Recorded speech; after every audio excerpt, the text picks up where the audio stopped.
Bom dia, paz do Senhor. Nós estamos começando mais um devocional aqui nesse canal.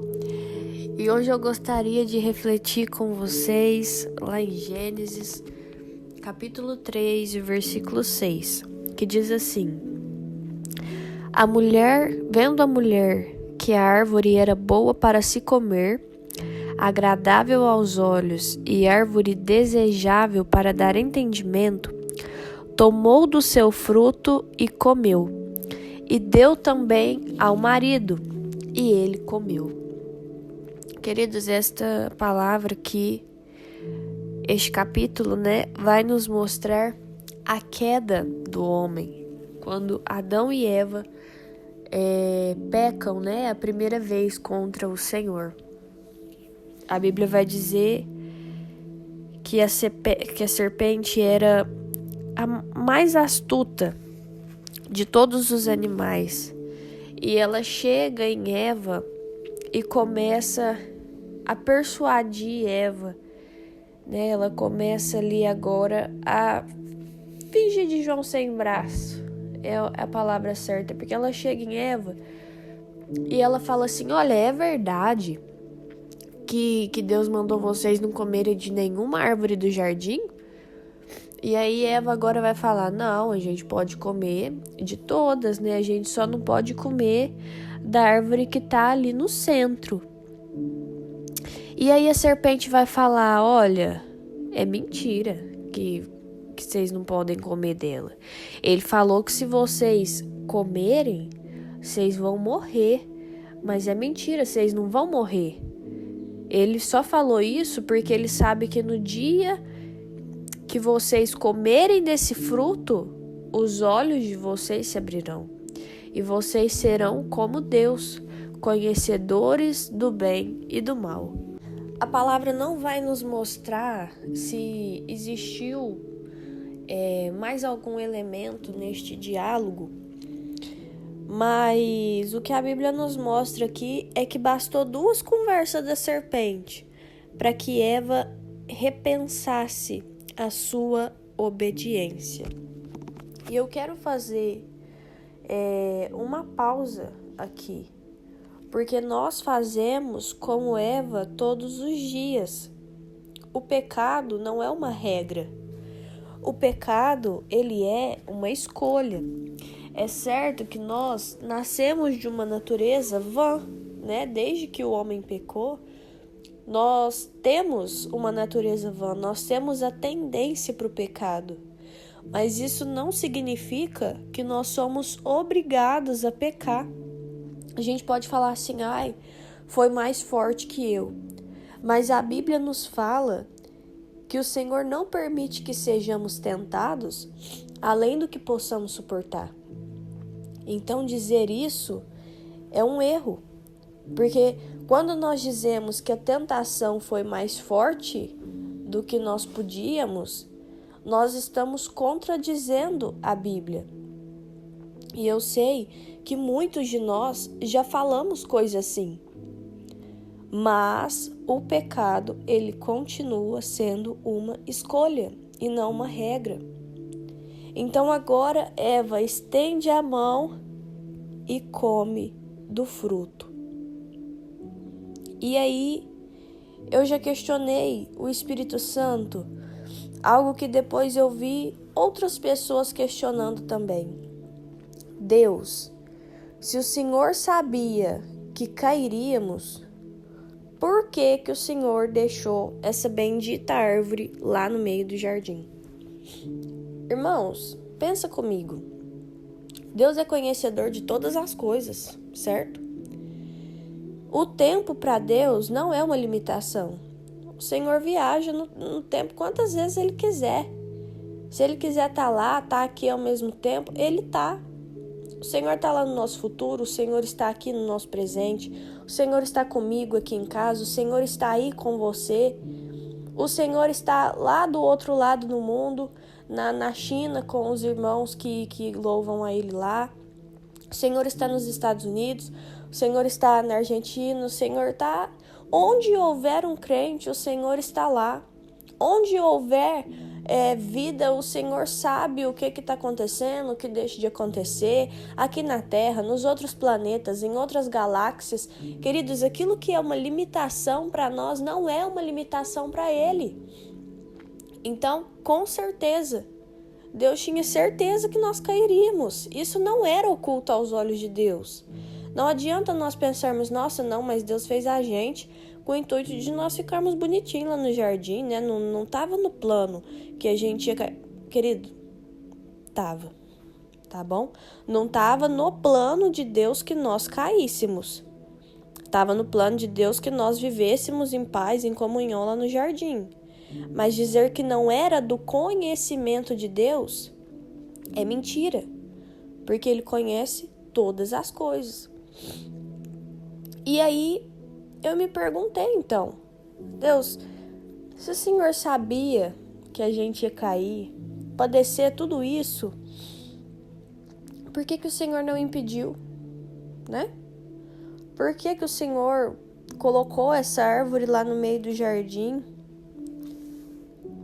E o Espírito Santo falou, né, claramente ao meu coração, que desde o início, Deus não queria um amor forçado. Deus não quer que nós amemos Ele com amor robotizado. Deus quis nos dar escolha, o famoso livre-arbítrio. Se Deus tivesse colocado a gente lá no jardim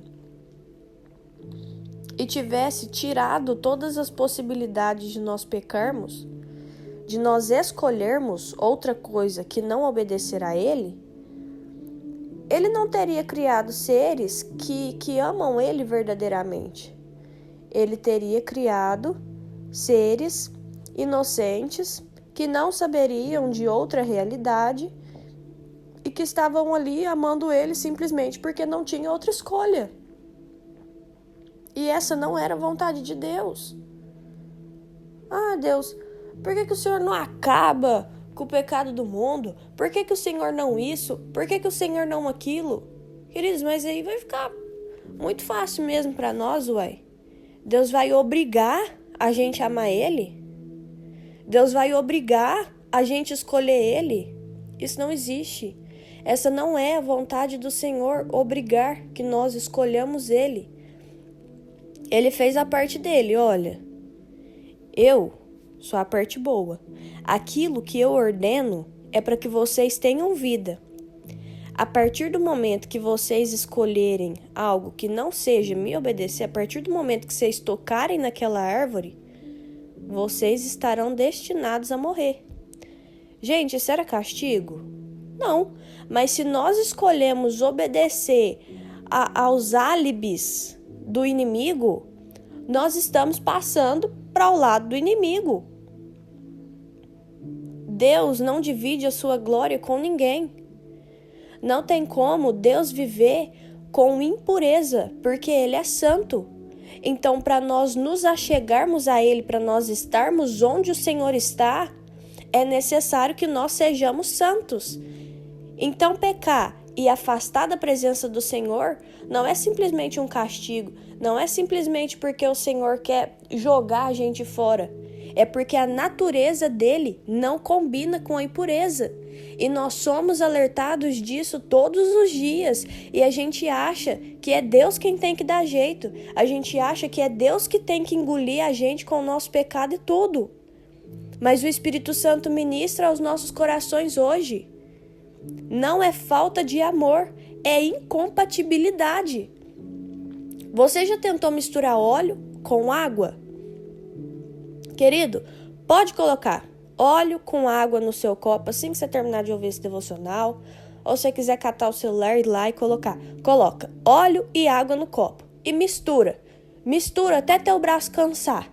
E deixa lá para ver se não vai separar sozinho. Querido, é a lei ali da natureza do óleo e da água. Eles não vão se misturar. Da mesma forma, a natureza do Senhor não permite que ele se misture com o pecado, com a impureza.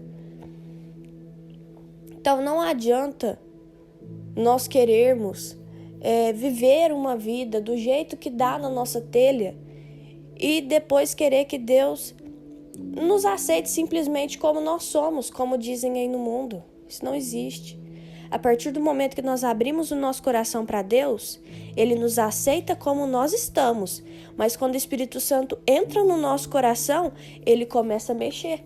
Ele começa a tirar tudo aquilo que não permite que Ele conviva dentro de nós. Se nós recebemos o Espírito Santo e nós estamos fornicando, o Espírito Santo vai nos incomodar até tirar a fornicação de nós. Se nós recebemos o Espírito Santo e nós somos viciados, o Espírito Santo vai começar a mexer, até que nós abandonemos o vício. Porque o Espírito Santo não consegue estar dentro de nós e conviver com as nossas impurezas. E foi por isso que o Senhor preferiu deixar a árvore lá no jardim, ainda que soubesse que nós pecaríamos. Porque o Senhor não quer ser uma regra, Ele quer ser uma escolha diária das nossas vidas. Porque o amor é uma escolha diária. Quando nós casamos, nós entendemos isso, que o amor não é simplesmente um sentimento. O amor é uma escolha. Nós vemos a nossa esposa, o nosso esposo fazendo coisas que nós não queremos e a gente não chuta o balde, a gente chega e fala assim, olha, aconteceu isso, aconteceu aquilo, eu não gostei. Será que a gente pode tentar mais uma vez? Pode. Escolheu tentar de novo, escolheu fazer de novo, escolheu recomeçar. É escolha, o amor é uma escolha, e com Deus não é diferente. Então Deus nos deu o livre-arbítrio. Aí fala assim, mas o livre-arbítrio não adianta nada, porque se nós não fizermos aquilo que Ele quer, Ele vai nos castigar. Queridos, é óbvio, o castigo não é algo, nossa, Deus odeia todo mundo. O castigo é isso que eu acabei de falar, incompatibilidade. Se você não vive uma natureza segundo a natureza do Senhor, não dá para você estar lá no céu com Ele com uma natureza totalmente contrária à dele. Então é por isso, nós precisamos escolher a Deus todos os dias. Se nós queremos estar no céu com Ele, querido, nós precisamos escolher a Deus todos os dias. E aí nós vamos ver também que Eva chama Adão, e oferece também o fruto para ele. E ele também aceita o fruto. Ele escolhe pecar juntamente com Eva. E depois, nenhum dos dois quer a culpa sobre si. Porque a palavra de Deus vai dizer que o Senhor vem, então, de tardezinha, o versículo 8. Ao ouvirem a voz do Senhor que andava no jardim quando soprava o vento suave da tarde, o homem e a mulher se esconderam da presença do Senhor entre as árvores do jardim. E o Senhor Deus chamou o homem e lhe perguntou, onde você está? Querido, mais uma vez, você acha que Deus não sabia onde Adão estava? Mas ele perguntou, porque ele queria que Adão viesse até ele. Ele queria que Adão conversasse com ele. Querido, Deus sabe onde você está. Deus sabe o que você está fazendo. De Deus nós não escondemos nada. Mas Ele quer que nós nos acheguemos a Ele. Ele nos dá escolha. Ele não chegou procurando Adão e já foi onde Adão estava e já deu o sermão em Adão e já liberou ali, as sentenças do seu pecado. Ele chegou no jardim e disse, Adão, onde você está? E aí agora Adão e Eva vão dizer que se esconderam porque estavam nus. E todos nós sabemos a história. Deus vai perguntar quem contou para eles que eles estavam nus. E aí o Senhor vai dizer, vocês comeram da árvore, não comeram? Porque perceber que estava nu, querido, não era simplesmente um castigo. era uma consequência de comer aquele fruto. E o Senhor já havia falado: se vocês comerem, vocês vão caminhar para a morte. Então, a partir do momento que eles comem daquele fruto, eles estão simplesmente confirmando aquilo que o Senhor já tinha dito. E aí, eles nem precisaram falar nada. Porque a hora que eles falam: olha, a gente viu o Senhor vindo, a gente ouviu o Senhor vindo, e nós nos escondemos porque nós estávamos nus. E aí Deus vai falar: quem disse que vocês estavam nus? Quem contou? Vocês comeram da árvore? E aí já vai começar aquela jogação de culpa de um lado para o outro. Ah, mas a mulher que o Senhor me deu o fruto para comer. A mulher: mas a serpente, ela me enganou. Está na hora, queridos, de nós assumirmos os nossos erros, assumirmos as nossas culpas. Nós precisamos parar de depositar a culpa do nosso pecado em quem está do nosso lado. Nós precisamos parar de depositar a culpa do nosso pecado na nossa fraqueza. É hora de nós fortalecermos a nossa fé. É hora de nós assumirmos o nosso erro e falarmos: Deus, eu pequei, eu fui lá, eu peguei o fruto, eu mordi, eu comi, ninguém me enfiou o pecado goela abaixo, eu fui lá, eu bebi, eu fui lá, eu adulterei, eu quis. Isso, queridos, pode ser que não te livre de algum tipo de consequência ali na hora, mas demonstra a humildade do seu coração e permite que o Espírito Santo transforme a sua vida, faça a obra na sua vida, entendeu? Porque nós temos mania de falar assim: eu caí mesmo, mas também fulano, mas também cicrano e fulano nada, fomos nós. Ninguém enfia o pecado goela abaixo. Nós vamos ver que Jesus, quando estava sendo tentado no deserto, o diabo tentou de todas as formas. Olha, vem aqui. Olha todos esses reinos do mundo. Se você prostrar e me adorar, eu vou te dar tudo. E quantos, queridos, hoje em dia não têm caído nessa lábia? Quantas pessoas famosas fazendo pacto com o diabo por causa de dinheiro, por causa de fama? Quantas pessoas que nem são tão famosas fazem pacto para terem uma vida boa aqui na terra? E Jesus olha e fala: Satanás, só ao Senhor que eu vou adorar. É só Ele que merece adoração. E aí agora Satanás vai tocar na fome de Jesus. Olha, você não é Deus? Pega essa pedra então e transforma em pão. Jesus tinha poder, querido, mas não estava na hora de comer. E ele vai falar: olha, nem só de pão viverá o homem, mas de toda palavra que sai da boca do Senhor. Então, Jesus estava combatendo o pecado com a palavra. Quando o pecado bate na nossa porta, nós estamos cheios da palavra de Deus para combater com ele? Não estamos, queridos. Não estamos, porque senão nós não cairíamos. Mas nós caímos. Porque em vez de ler a palavra, nós estamos pendurados no celular. Porque em vez de ler a palavra, nós estamos nos dedicando em coisas que não vão nos agregar em nada. Porque em vez de ler a palavra, nós estamos na casa da vizinha, fofocando sobre a outra vizinha. Queridos, isso é muito problemático. E a palavra está martelando aqui no meu coração também. O pecado não é uma regra. Nós escolhemos trair o Senhor todos os dias. E é por isso que o Espírito Santo hoje vem falar essa palavra aos nossos corações. E aí no versículo 22, para fechar: Deus impede que o homem coma da árvore da vida após sua queda.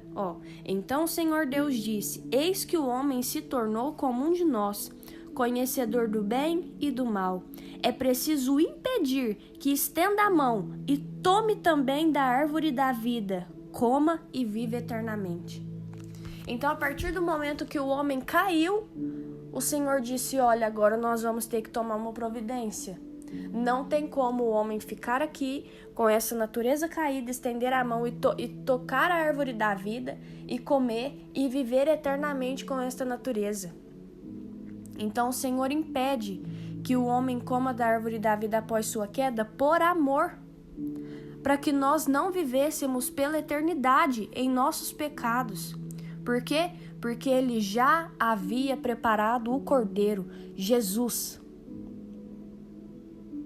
Antes de tudo, antes da criação, antes de tudo, Jesus já havia se disponibilizado para morrer pela minha e pela sua vida. Sabendo que nós cairíamos, o Senhor preferiu nos criar, o Senhor preferiu nos amar. Desde o início, Deus preferiu entregar Jesus, o seu Filho unigênito, pela minha e pela sua vida, para não ter que abrir mão de nós. E qual é o valor que nós temos dado a essa salvação? Deus nos amou. Ele já havia preparado o Cordeiro Jesus para morrer no meu e no seu lugar. Porque Miqueias 7, 18 e 19 está escrito: Quem é semelhante a ti, ó Deus, que perdoas a iniquidade e te esqueces da transgressão do remanescente da tua herança? O Senhor não retém a sua ira para sempre, porque tem prazer na misericórdia. Então, querido, neste dia, dê valor ao plano de salvação, pois ela nos mostra o quanto Deus nos amou. Mesmo sabendo que nós nos voltaríamos contra Ele, Ele preferiu nos criar à sua imagem e semelhança, para sermos amados e para o louvarmos. Então que neste dia nós escolhamos o Senhor. Nós escolhamos dizer não ao pecado, dar as costas para o pecado. Porque Deus nos ama, Deus verdadeiramente nos ama. E desde o início, o plano de salvação estava traçado para a minha e para a sua vida. Porque Deus preferiu entregar o seu único filho do que abrir mão de nós. Amém? Eu vou orar por você. Senhor, meu Deus, muito obrigada, Pai, por esta palavra maravilhosa que o Senhor trouxe aos nossos corações neste dia, Pai. Porque mesmo pecadores, mesmo o Senhor sabendo, Pai, que nós cairíamos, o Senhor não quis abrir mão de nós. Pelo contrário, o Senhor traçou um plano de salvação para que nós estivéssemos perto novamente do Senhor. Obrigada, meu Deus, pela Tua presença. Obrigada, meu Pai, pela Tua revelação, meu Deus, dessa palavra maravilhosa, que nos mostra o quanto o Senhor nos amou, nos dando escolha, Pai. Não nos obrigando a Te amar, nos obrigando a Te servir, mas nos deu escolha, para que nós pudéssemos Te obedecer ou não. Mas nós sabemos, Pai, que a falta da obediência a Ti, ela traz consigo consequências, meu Deus, porque quando nós não estamos em Ti, a nossa vida, ela é consequentemente vazia. A nossa vida, ela é consequentemente para a morte. Mas neste dia, Pai, nós não queremos caminhar para a morte. Nós queremos, meu Deus, caminhar em Tua direção. Nós queremos caminhar em direção à vida. Por isso nós Te pedimos, meu Pai, nos dê forças, nos dê sabedoria. Envia o Teu Espírito Santo, meu Pai, para nos alertar quando nós estivermos à beira do pecado, à beira do precipício, e que nós possamos Te escolher todos os dias. Amém. Se esse devocional falou com você de alguma forma, curte, comenta, compartilha, se inscreve no canal. Um beijo, até o próximo vídeo e tchau!